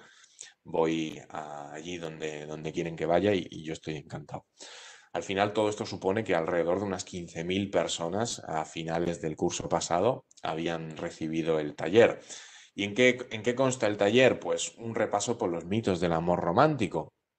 En primer lugar, nada más llegar a la clase, hago una ronda de presentaciones y bueno, nos presentamos porque me parece bastante importante presentarse y conocerse y dedicar algunos minutos a eso, y luego, seguidamente, sin nada, sin explicar nada, les digo que cojan un papel y de manera anónima me escriban qué es el amor para ellos y para ellas en ese momento, ¿no? Esos papeles luego me los llevo, no los leemos en clase, yo me los llevo a casa y en casa los voy pasando a un documento que luego termina por ser una publicación, en este caso una publicación que se hace con la Universidad de las Islas Baleares, donde simplemente son capítulos donde se recoge de manera anónima qué es el amor para chavales y chavalas de entre 12 y 16 años de nuestra comunidad autónoma. Pero antes de eso, mejor dicho, después de eso, lo que les propongo es una dinámica muy sencilla, la dinámica del semáforo. Les reparto unas tarjetas, una verde, una amarilla y una roja, para que puedan expresar su opinión a las frases que yo les voy a compartir. Si están de acuerdo con la frase que les voy a compartir, tienen que levantar la verde. Si no están de acuerdo, la roja. Y bueno, si regular o sí, pero no, pero sí, la amarilla, ¿no? Muy fácil, muy sencillo. Os voy a presentar ahora los resultados que se han obtenido de algunas de esas frases, los porcentajes que se han podido observar y recoger después del trabajo hecho, ¿de acuerdo? Por ejemplo, una frase sería: si quiero a alguien, tengo que contárselo todo. Fijaos en el resultado. Mayoritariamente no, porque es cierto que tienen muy claro eso de la intimidad, de la privacidad. Lo que pasa es que habría que ver hacia dónde la orientan, ¿no? Esa intimidad o esa privacidad, porque también existe esa idea contundente de pensar de que si quieres a alguien, pues tienes que contárselo todo y no tiene que haber secretos, y sobre todo tienden a confundir mucho lo que es la confianza, que es verdad, que es fundamental en una relación de pareja, pero con la pérdida de privacidad o la pérdida de intimidad. Seguimos. La frase estrella para mí, ¿no? Lo que sería por llamarlo de algún modo, el trending topic de este taller. Los celos son una prueba de amor. Fijaros en el resultado súper contundente. Existe una creencia fortísima a pensar que si me quiere, y lo traigo con palabras que me dicen, ¿no? Si me quiere, me tiene que celar, me tiene que celar, se tiene que interesar por mí. Y los celos demuestran que le importo. Y también existe una creencia muy extendida que es la de pensar que hay celos buenos y celos malos. En los celos, yo les digo en estos casos, bueno, los celos malos sabemos cuáles son. A ver si me encontráis un ejemplo de celos buenos. Llevo 5 años haciendo este taller, jamás en la vida han conseguido darme un ejemplo de celos bueno, porque no los hay, ¿no? También existe esa creencia de pensar de que los celos son buenos hasta un punto, es decir, el hecho de que yo puedo controlar hasta dónde voy a ser celoso o hasta qué punto voy a ser celoso. Error. Otra frase, en alguna parte hay alguien predestinado para cada persona, tu media naranja. Otro de los mitos del amor romántico muy extendido también, y en el que existe una firme creencia de esa posibilidad de encontrar a alguien que nos complete, que nos haga seres perfectos y felices, ¿no? Esa sensación de estar incompletos y que necesitamos de encontrar esa persona para poder ser plenamente felices en el amor y en todas las facetas de la vida. El verdadero amor te hará sufrir. Oye, una cosa que yo no entiendo, ¿cómo es posible ligar el amor, que es una cosa buena, que es una cosa positiva, al sufrimiento, al dolor? Pues existe esa creencia muy, muy, muy arraigada entre los chavales y las chavalas de esta comunidad autónoma, aunque me imagino que esto debe ser también a nivel estatal y que se deben repetir parámetros en todas las comunidades autónomas, sino en la mayoría, porque entre los diferentes centros de la comunidad autónoma, ya sean en la ciudad, en Palma o en diferentes pueblos, el parámetro o los patrones son los mismos, se van reproduciendo. A ver, esta, también les digo, esta no es de amor, pero a ver qué pensáis. ¿Pensáis que hay igualdad entre hombres y mujeres en la actualidad? Fijaros en la pregunta, ¿eh? Y la respuesta es la siguiente. Digamos que sería una respuesta neutra, ¿no? Muchos y muchas no se mojan a la hora de decir si tenemos igualdad o no, pero hay un porcentaje que cree que sí, digamos un cuarto, y luego la mitad consideraría que, bueno, esa amarilla responde a pensar de que no hay igualdad, pero que hemos avanzado desde, si tenemos en cuenta las generaciones anteriores. Y fijaos en esta, que bueno, de alguna manera yo les meto esta frase para intentar introducir algún concepto o hablar 30 segundos o un minuto sobre la masculinidad, ¿de acuerdo? Porque esa erotización de los chicos malos, ¿no? De los chicos de película. Fijaos en el resultado final, el resultado es positivo, es ampliamente positivo las conclusiones a las que debemos llegar. En este sentido, la mayoría de personas de las aulas piensan que es así. Y normalmente les pregunto qué es un chico malo, ¿no? Y entonces los tips o los ítems que me dicen son chicos que no tienen futuro, que no hacen caso, que son malos estudiantes, que son así un poco rebeldes. Bueno, ya los tenemos todos y todas ubicados en la cabeza, ¿no? Les digo que hay que erotizar a las buenas personas, que parece una cosa absurda o parece una cosa tan simple y básica, ¿no? Como esto. Pero no queda claro esta idea, sigue erotizándose a ese estereotipo masculino, ¿no? Que va ligado profundamente a esa masculinidad tóxica, a esa masculinidad, como diría mi compañero, justo a esa masculinidad tarada. Sigue ligado ese estereotipo de que yo como mujer voy a poder sacarlo de esa mala vida, ¿no? Voy a poder cambiarlo y voy a poder, en definitiva, convertirlo en un chico bueno. Pero también me han llegado a decir que lo que pasa es que los chicos buenos le aburren. Fijaos hasta dónde llega el problema o la problemática de estos conceptos, ¿no? Que cuán de profundo e enraizado está en este sustrato social en el que nos relacionamos. Por último, os quería traer pues, un par de frases de estas recogidas de manera anónima en esa encuesta que os comentaba, en esos papelitos. Os la voy a leer. Pensad que estas respuestas son a la pregunta ¿qué es el amor? Y contestan chicos y chicas de entre 12 y 16 años. Vamos allá. El amor es querer a un ser el máximo bien y aportaros felicidad mutuamente. El amor es un sentimiento muy especial, no puedes sentirlo por todas las personas. El amor es una cosa complicada. El amor es tener sexo con alguien. El amor es la unión romántica normalmente entre dos personas del sexo opuesto o del mismo sexo. El amor es un sentimiento variado, puedes sentirlo satisfactorio o perjudicial, depende de tu situación. El amor es sufrir, y vivir por alguien al mismo tiempo. El amor es encontrar a una persona que te quiera y no te haga daño. Fijaos cómo arrastran eso del sufrimiento, eso del dolor ligado al amor, cuando en realidad son conceptos opuestos. El amor es cuando alguien te quiere de verdad, se nota. Bueno, cuando alguien te quiere de verdad, se nota. Lo mejor es desconfiar de cualquier persona que muestre interés por ti. Luego, si de verdad vale la pena, te lo demostrará. El amor es cuando quieres a alguien tanto que lo darías todo por él. El amor es una relación de atracción que te puede hacer feliz, pero también sufrir. El amor es enseñar lo mejor de ti a otra persona. Y por último os he traído esta. El amor te hace cuestionarte tu manera de vivir. En el amor no es todo color de rosa como se ve en las películas. El amor es triste. El amor es triste y puede llegar a dejar graves secuelas. No digo tampoco que sea malo, es uno de los puntos más importantes de la vida. Muchas veces no paras de estar mal por cosas que ni han pasado, así que hablando claro, el amor es algo que te condiciona mucho la vida. A mí estas frases, viniendo además de quien vienen, me dejan siempre un cuerpo, una piel fría, ¿no? Porque de alguna manera soy consciente de cuánto o de cómo arraigado están todos estos mitos, todas estas formas tóxicas, esas relaciones afectivos sexuales de las que hablábamos antes también, entre los chicos y las chicas.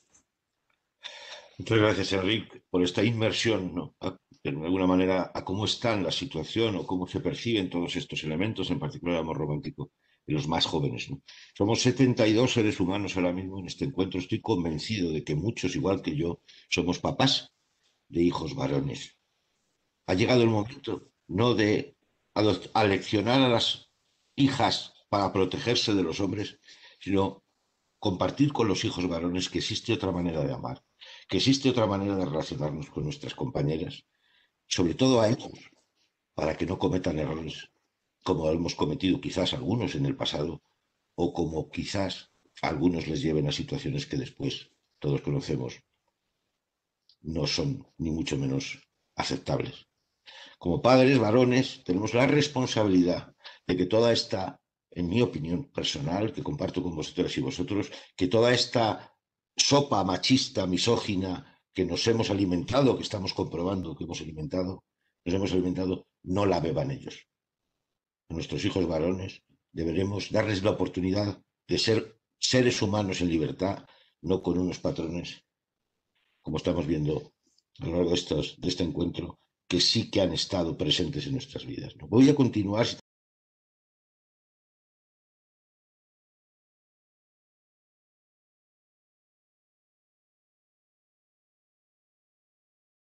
Voy a continuar, si te parece, Enrique. Vamos un poquito más rápido ahora. Sí. Voy a continuar con el siguiente apartado, que es el de la sexualidad tóxica. Voy a tratar de ser breve.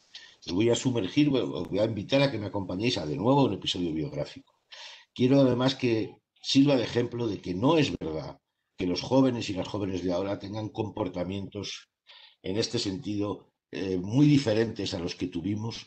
Incluso diría, en mi opinión, son mejores, pero en cualquier caso no son muy diferentes a los que tuvimos los hombres de mi edad cuando éramos jóvenes, adolescentes. Nos vamos a ir ahora a 1981, esos felices años 80, de la movida. Yo tenía 16 años y ahora quiero que imaginéis en un verano cualquiera, a este muchacho de 16 años con su cuadrilla de amigos, de amigotes, todos hijos de buenas familias, todos buenos chavales que están celebrando una fiesta en un pueblo muy bonito de Cantabria, que se llama Santoña, que quizás conozcáis. Estamos en las fiestas del pueblo y nos hemos ido a ese pueblo desde Torrelavega a pasarlo bien en fiestas. El grupo de muchachos, una cuadrilla, un grupo de muchachos con muy buenas intenciones. Fundamentalmente las buenas intenciones, obviamente, eran conocer chicas, idealmente chicas turistas, idealmente recuerdo bien que teníamos especial predilección por las madrileñas que habían visitado Santoña, a la costa de Cantabria, pues para pasar el verano. Y nuestra idea era lograr conocer chicas, lograr que además bebieran mucho alcohol para después intentar que ocurriera lo que teníamos todos en la cabeza. No nos engañemos, nuestra intención como grupo de muchachos de buenas familias era lo que llamábamos ligar y después que fuera lo que ojalá llegáramos lo más lejos posible. Bien, pues una noche en concreto de un día de verano de 1981 conocimos, tuvimos suerte, mi cuadrilla de amigos. Por cierto, Enrique, a ver si estás atento. Si yo tenía 16 años, ¿cuántos años tenían mis amigos? 18. Exacto. Recordad que en esta vida mía personal, pues siempre iba con muchachos 2 años mayores que yo. Bueno, pues mis amigos que ya tenían coche, ya teníamos vehículo, teníamos, bueno, pues esa noche conocimos a un grupo de madrileñas, que además iban acompañadas por colegas suyos de madrileños y no había problema con la competencia. Entablamos buena relación. Empezamos a beber, en el norte se bebe como cosacos y los tíos queríamos además que las chicas bebieran alcohol por una razón muy sencilla, porque cuanto más alcohol bebían, más fácil era que, lo digo absolutamente honestamente, perdón, con toda la honestidad, vencían sus resistencias. Y todo iba muy bien y pasamos a esa fase 2 que nosotros siempre teníamos preparada, que era si intimábamos, les proponíamos a nuestras amigas recién conocidas, y en este caso también había chavales, desplazarnos a una playa muy solitaria que está cerca de Santoña, entre Santoña y Hinoja, que se llama Berria. Y nos fuimos en los coches con un montón de alcohol extra a continuar la fiesta en la playa. Empezaron los primeros escarceos, yo recuerdo bien que conocí a una de las chicas, pues intimamos y nos fuimos repartiendo, en fin, en una noche de verano de jóvenes divirtiéndose hasta ahí con toda naturalidad y alegría. Pero una de las chicas, madrileña, que iba con sus amigas, había bebido o la habíamos hecho beber más de la cuenta. Y ocurrió lo siguiente que ahora os relato. Todo iba bien según nuestro criterio, hasta que una de las muchachas que ya había bebido más de lo que su cuerpo podía tolerar, cayó inconsciente. Yo me encontraba con otra chica apartado, pero pude ver cómo la acomodaban tumbada en una manta, aparentemente. Seguía lo mío, pero un jolgorio repentino llamó mi atención. Cuando volví a mirar, pude comprobar que 3 de los tíos que nos habían acompañado, para mí desconocidos, estaban de pie delante de ella, que seguía indefensa y desmayada, mientras otro, de rodillas, le sujetaba la cabeza y la besaba en los labios, a una joven inconsciente. La jauría a su alrededor aplaudía y se descojonaba de la risa. La primera bestia se puso de pie y el siguiente ocupó su turno. Ahora, además del beso en la boca, se atrevió a deslizar su mano bajo la camiseta. Ella seguía tirada sin darse cuenta de nada. Uno de los que esperaban percibió que yo estaba mirando y, lejos de detenerse, me hizo aspavientos con su brazo y gritó: «Ven, ven, que está dormida», invitándome a unirme a su repugnante juerga. Todo esto duró apenas 2 minutos. Sus amigas, al ver lo que estaba ocurriendo, salieron corriendo hacia ella y aquellos malnacidos se separaron alejándose entre risas y sin mostrar ni siquiera vergüenza. Ellas recogieron sus cosas, despertaron a su amiga como pudieron y, sin decir nada, en un silencio que no olvidaré jamás, abandonaron la fiesta. Se marcharon caminando por la playa. Había 3 kilómetros hasta Santoña. No quisieron que las lleváramos de vuelta.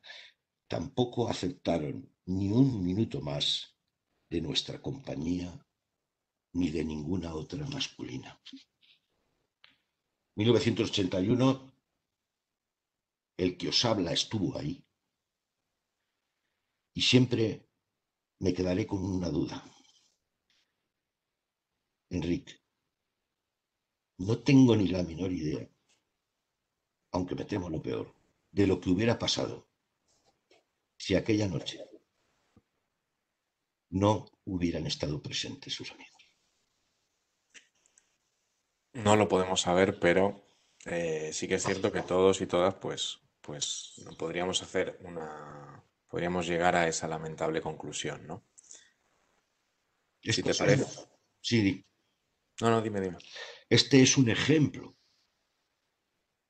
de ese constructo que llamamos sexualidad tóxica, cosificante, depredadora, que en algún momento, a lo largo de nuestras vidas, a través de la pornografía o a través del propio compartir de hombres hablando de sexo, hemos interiorizado, y que quizás, esta es la pregunta, quizás no con la crudeza de este episodio, que seguro que a alguno le puede resonar, recordad vuestras vidas, que merece la pena, pero sobre todo importante es saber si aún albergamos dentro esta mirada cosificante y depredadora de una mujer como solo un cuerpo a ser usada por los hombres, Enrique.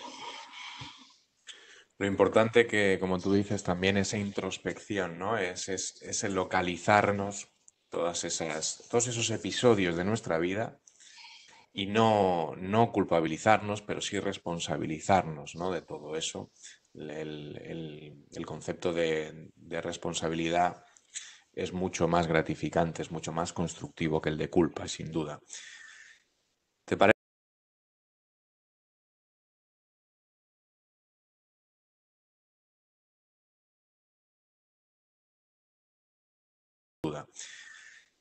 ¿Te parece que continuemos justo? Si vamos a pasar ya al último de los epígrafes o los temas a tratar alrededor de la masculinidad, que forman parte de la masculinidad, y es sin duda lo que podemos denominar la barbarie, que es la violencia machista de hombres y mujeres. Enrique, como es jurista, su formación es jurista y ha profundizado mucho sobre precisamente la ley de violencia de género, de violencia machista, que ahora nos va a presentar desde esa perspectiva. Adelante, Enrique. Lo vamos a hacer también de manera muy superficial por una cuestión de tiempo y también lo vamos a intentar hacer ágil y rápido. Voy a compartir la pantalla de nuevo y es que os he traído aquí, ¿vale? Ya se ve bien, Enrique. Ahí lo tenéis. De acuerdo, os he traído aquí la violencia de género, ¿no? La violencia machista. Vamos a analizar únicamente el artículo 1 de esta ley, la Ley Orgánica 1/2004, que es la ley encargada, ¿no?, de todos esos crímenes, todos esos actos relacionados con la violencia de género, la violencia contra las mujeres. Una ley, lo único, una pequeña precisión, tenemos una ley de 2004, para solventar una problemática social arraigada, profunda en nuestro contexto social y cultural, que no deja menos, lamentablemente, de una media de 50 víctimas mortales anualmente. Tenemos una ley de hace 16 años.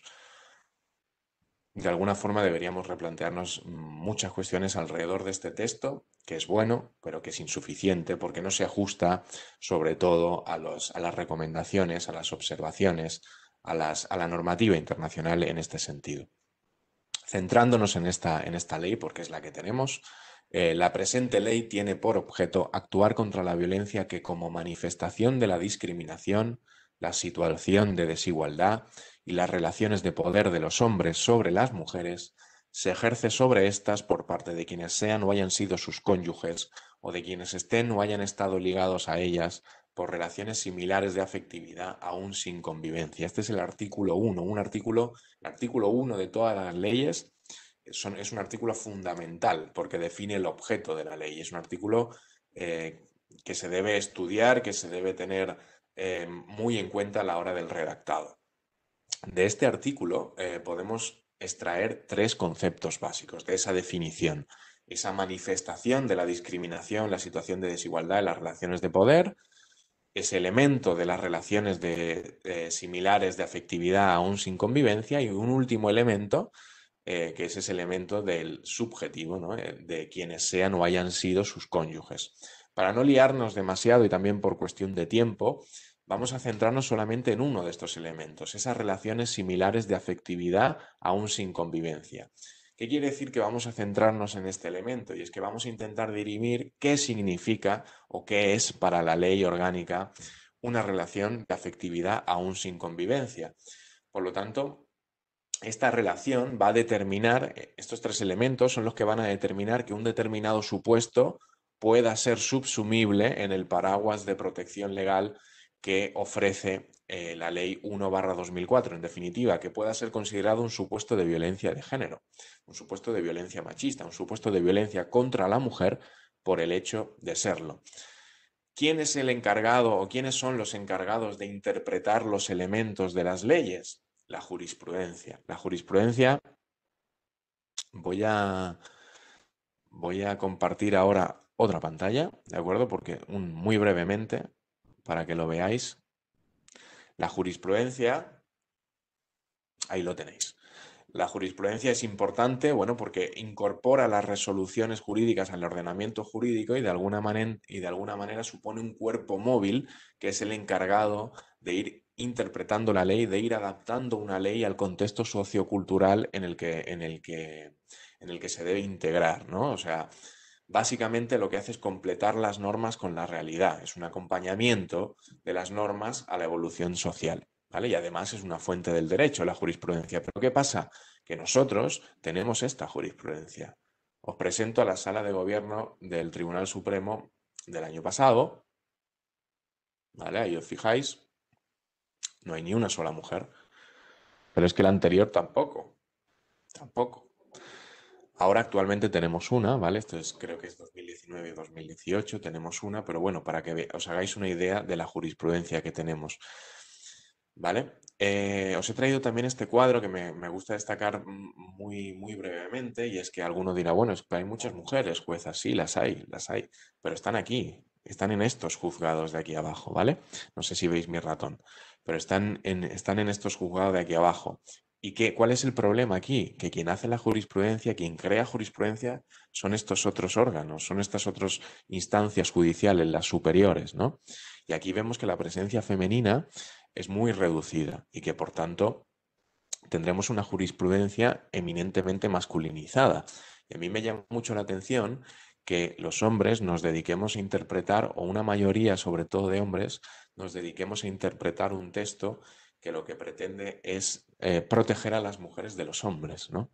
Es curioso cuanto menos. Vamos a centrarnos entonces en la interpretación que esta jurisprudencia hace de esta elemento de relación de afectividad aún sin convivencia, ¿no?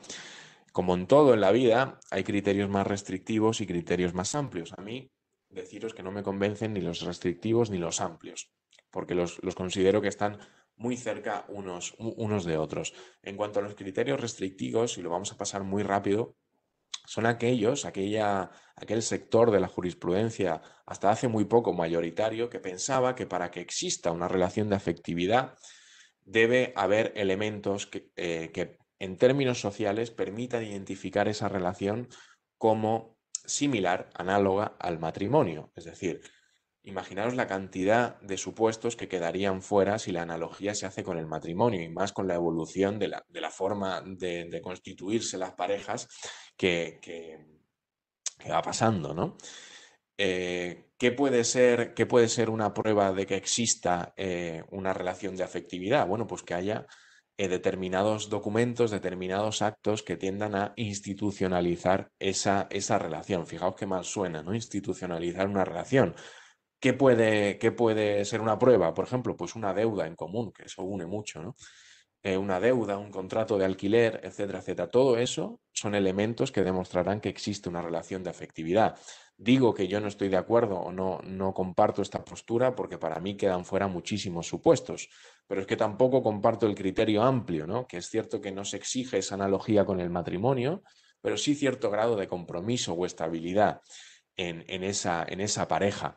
Y además se alude a un criterio que para mí jurídicamente no existe, que para mí está vacío, que es el de la intensidad emocional.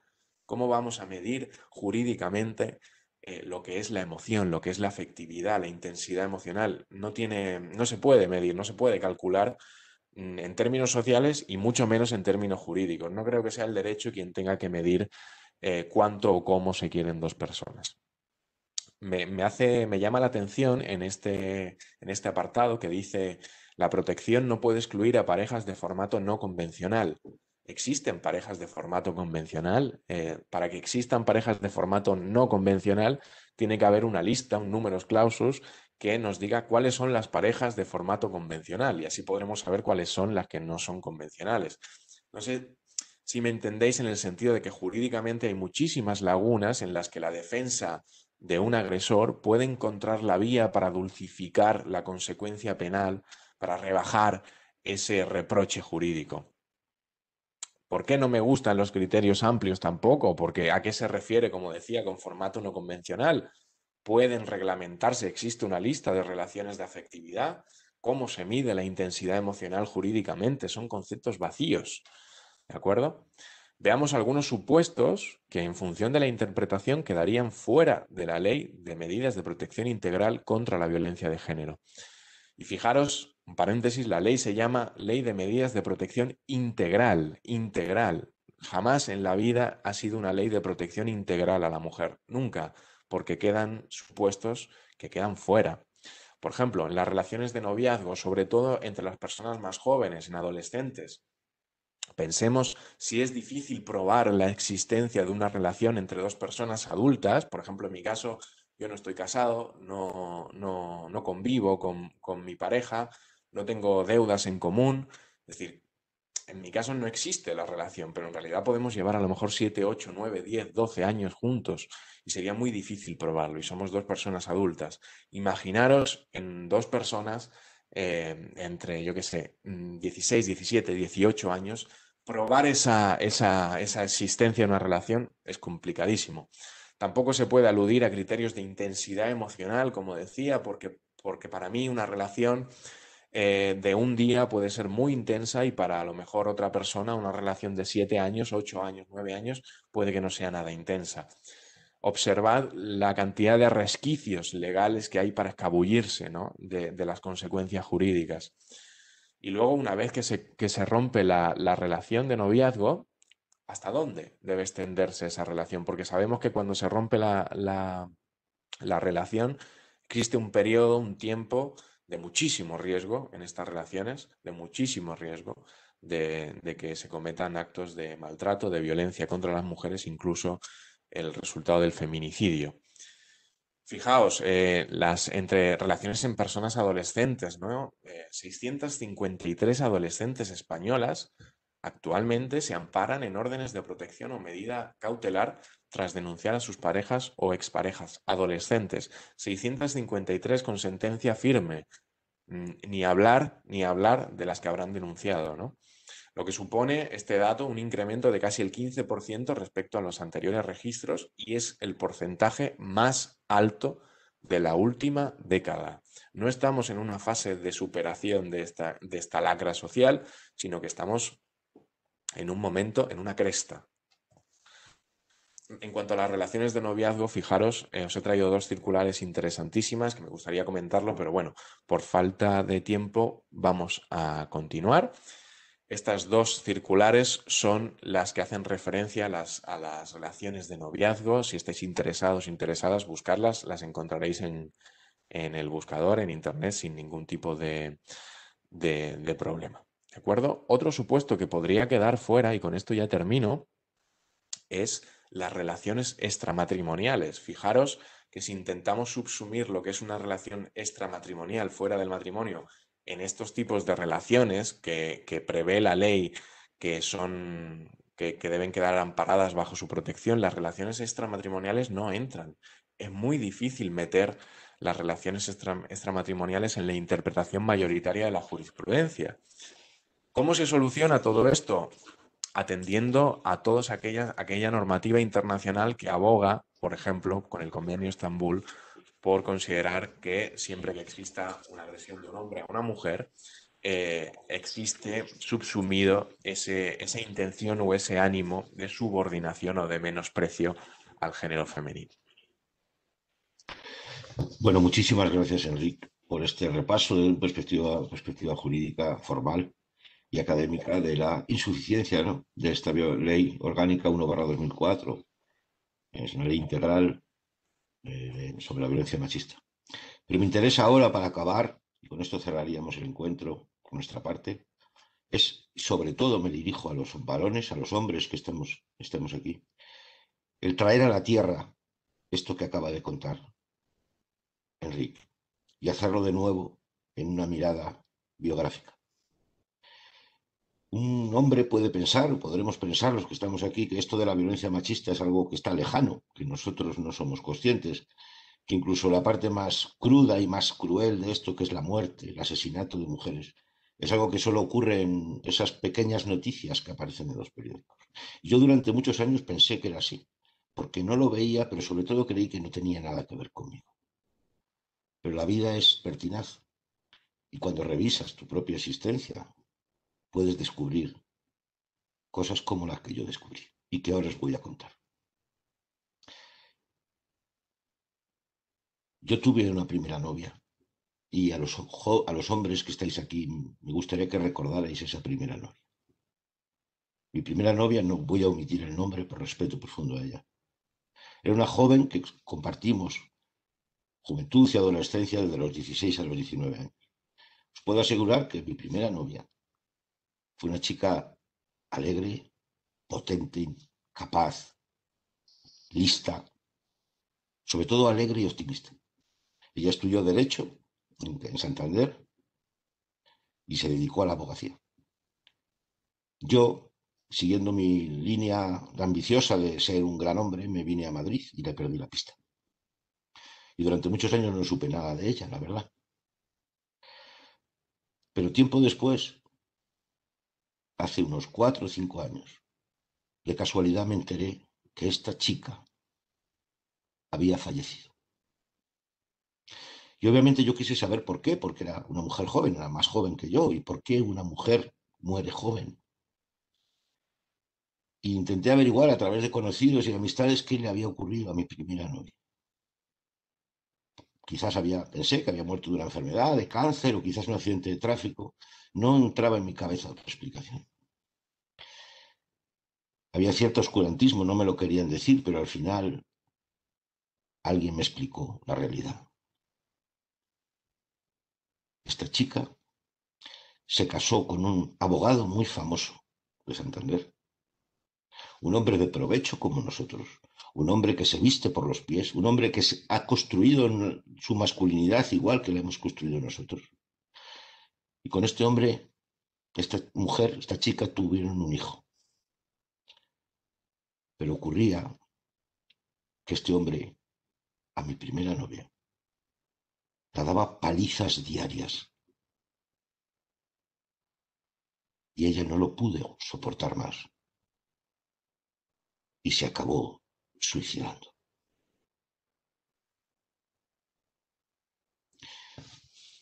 Tiempo después, yo quise, y como hago siempre, dedicarle un homenaje especial a mi primera novia, una mujer real que la violencia machista le arrebató la vida. Estas palabras que ahora os comparto. Como te prometí, hoy volví a la plaza de nuestro pueblo a comer pipas y a verte pasar. Después de haber llorado la mitad, quise buscar también las escaleras de aquel convento apartado donde tú y yo, al anochecer, pintábamos sus peldaños de besos adolescentes. Ahí lloré la otra mitad. Y es que me he enterado de que la muerte se te ha llevado de la manera más injusta que conozco. Por eso yo, para hacer justicia, 35 años después te vuelvo a traer a mi lado. Maldita sea, como nuestros besos, nosotros somos inocentes. Con todo mi corazón, descansa en paz. Y a ti, que como yo estás vivo y por eso puedes leer esto, jamás olvides que hacer el amor nada tuvo que ver con hacer el dolor. A ti, que mientras ella está muerta, tú sigues vivo. A ti, yo te maldigo.